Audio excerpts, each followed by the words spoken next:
தென் திசை சென்ற கதிர் வடதிசை திரும்பும். தைத்திங்கள் முதல் நாளோ பொங்கலாய் அரும்பும். நிலத்துடன் பொழுதன்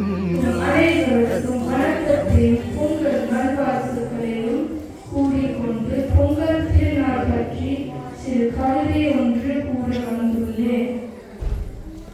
பொங்கல் திருநாளாம் அது எங்கள் திருநாளாம், பொங்கல் பொங்கலனவன் தண்ணி கலற்ற ஒரு நாளாம்.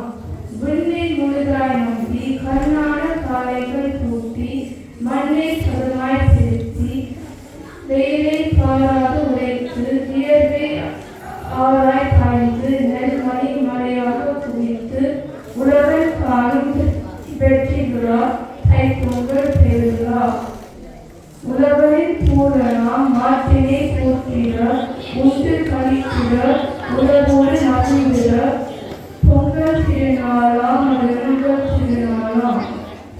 விண்ணை முழுதாய் நம்பி கண்ணான காலைகள் பூட்டி மண்ணை பதமாய் திருத்தி வேலை பாராது உழைத்து வியர்வை ஆராய் காய்ந்து நெல்மணி மழையாக குவித்து உலகம் காணும் வெற்றி விழா தைப்பொங்கல் பெருவிழா. உலகும் தொழிலும் செழிப்புற உலகோடு என்றும் வலுப்பெற